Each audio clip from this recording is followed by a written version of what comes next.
Hello everyone, and welcome back to Royalty Now, where we bring you face-to-face with figures from the past and of course talk about their history. Today we'll be coming face-to-face with reconstructions of 3 women who inspired some of the most famous art pieces of all time. If you like this series, please let us know in the comments and we'll continue to bring artist muses to life. Let's talk about the woman behind the scandalously received 1884 painting by John Singer Sargent, Madame X.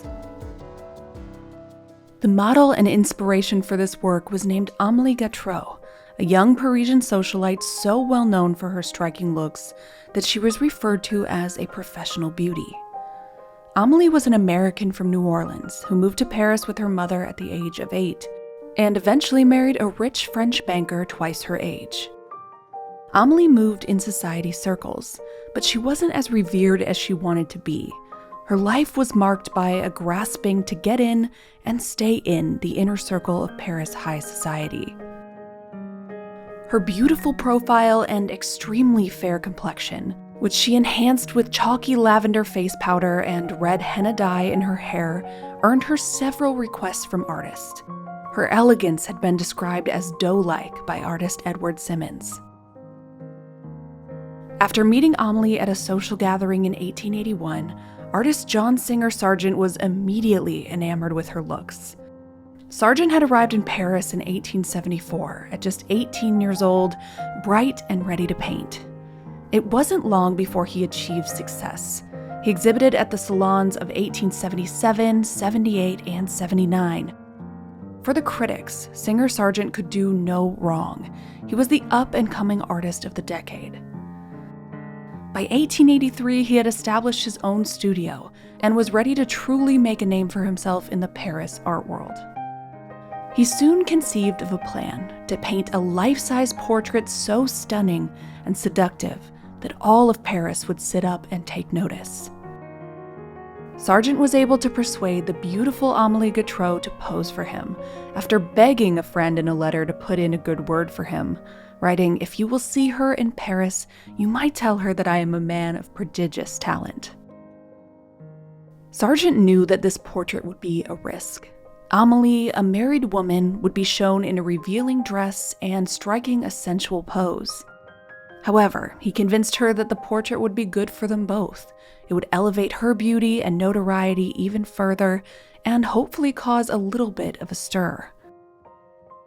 Over the course of the next few months, Sargent painted and sketched dozens of studies for the portrait, trying out numerous poses and backgrounds.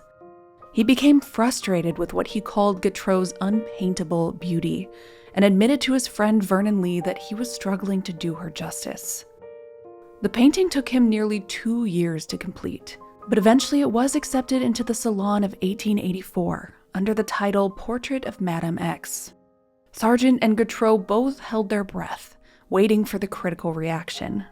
Unfortunately, the reaction disappointed them both greatly. The work was universally panned by critics and considered the scandal of the season.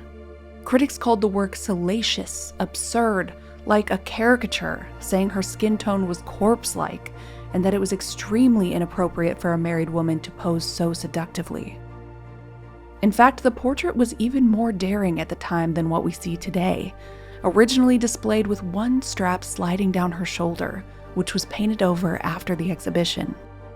Amelie's own mother tried to have the work pulled from the salon, saying, "My daughter is lost." The scandal caused Sargent to flee to London, where he continued to work, but would never again paint anything as daring, reverting to much more wholesome imagery.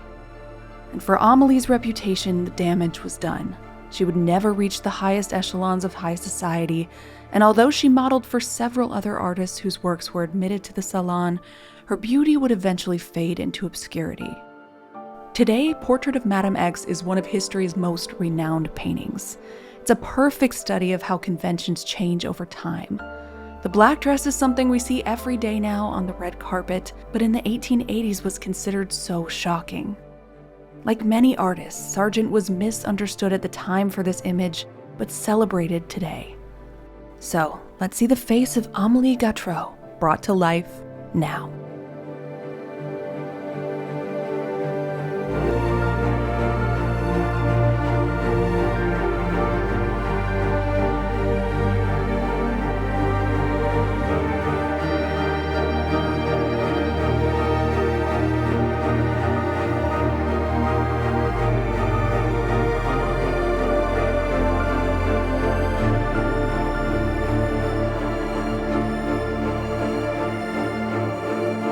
Our next muse inspired one of my very favorite painters, John William Waterhouse. I've always been enchanted by his romantic paintings, depicting stories from mythology and Arthurian legends. He began painting in the 1870s and had a career that lasted over 40 years. Waterhouse was successful both critically and commercially during his life, and produced so much work that every art lover now knows his name. But he was also a notoriously private man, and his inspirations and muses are quite mysterious to us.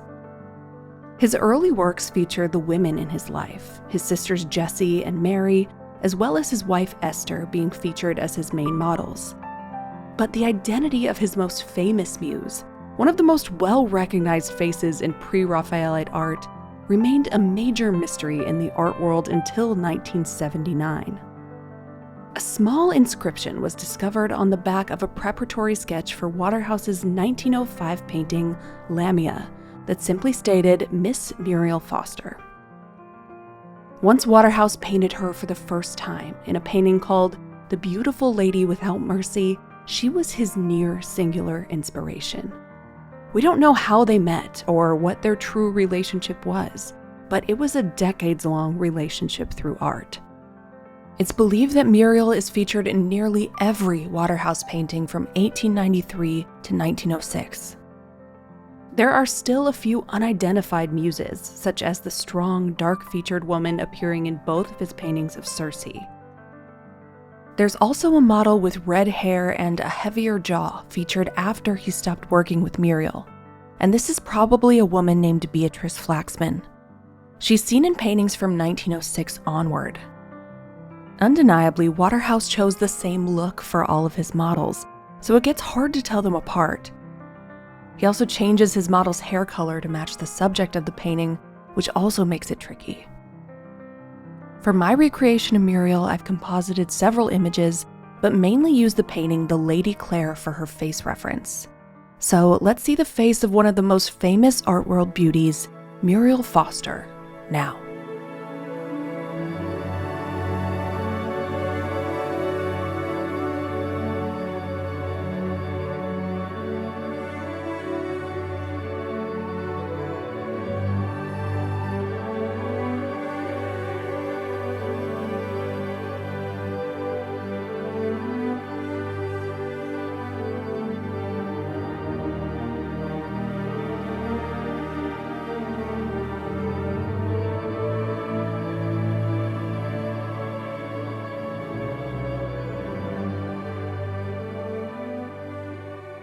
Our last muse today is undeniably the most famous. She's the alleged model for the birth of Venus herself, Simonetta Vespucci. Simonetta was an Italian noblewoman from Genoa, born around 1453. Much like Amelie Gautreau from the beginning of the video, Simonetta was also considered the greatest beauty of her age. At the age of just 15, she captured the attention of Florentine nobleman Marco Vespucci, while they were attending church at San Torpedi in Genoa. He instantly fell in love with her. Based on his wealth and connections to the powerful Medici family, her parents approved the match, and Simonetta moved to the very center of the Renaissance, Florence, Italy. She became instantly popular in Florence, even catching the eye of the Medici brothers, Lorenzo and Giuliano, who we also have a video about if you're interested. Not much is known about her life there. She would have led the life of a typical Florentine noblewoman, attending festivals and social events, observing Catholicism at her local church, and supervising her household. Unfortunately, Simonetta didn't have time to blossom into a woman more remembered by history. She died at the very young age of 22 on the night of April 26, 1476, possibly of tuberculosis or the plague. So you may be wondering, when did Simonetta find the time to model for all of these famous paintings, becoming the muse of Sandro Botticelli himself? Well, that's an interesting question, given that Botticelli's works were all painted in the 1480s, 10 years after Simonetta had died. The short answer is that we actually have no evidence that Botticelli's model was Simonetta Vespucci. and the long answer is more mysterious and possibly kind of creepy from Botticelli's end. Let's look at some evidence of how the two overlapped and why Botticelli may have felt inspired to paint a long-dead beauty over and over. First, we do know that the two would have met in real life, many times. In fact, they were neighbors, sharing adjacent houses on Florence's Via Nuova. Sandro Botticelli was in his 20s when Simonetta was alive, and the Vespucci family regularly commissioned portraits and works from him even after her death.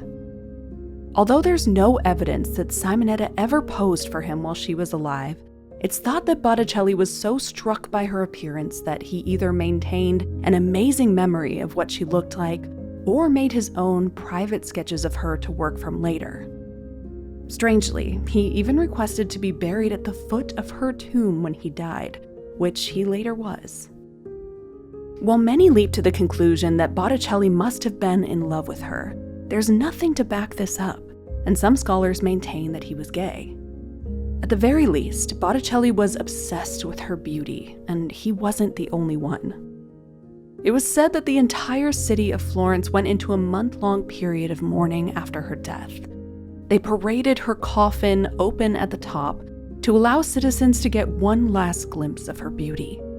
This obsession morphed into a kind of cult of beauty after her death. She became the personification of the very concept of beauty and purity to the Renaissance men of Florence. There are some interesting tributes to her even long after her death. Lorenzo de' Medici himself wrote multiple poems about her, even claiming that he saw a very bright star in the night sky which he believed could be none other than the soul of Simonetta. The poet Bernardo Pulci described her in his poetry as living in the realm of Venus herself. And she also features in what I can only describe as a fan-fiction love story written by Angelo Poliziano about the fictional love affair between Simonetta and Giuliano de' Medici. She had definitely made an impression on these men. So while we have no record of Simonetta posing, much less posing nude, for Sandro Botticelli, we do have several portraits of an unidentified, stunning strawberry blonde woman who many interpret to be his artistic memory of Simonetta. I'm honestly just fascinated by the phenomenon of Simonetta Vespucci in general, and if these are her, she was one hell of a beauty. So, let's see my interpretation of Simonetta Vespucci, Venus herself, brought to life from these portraits now.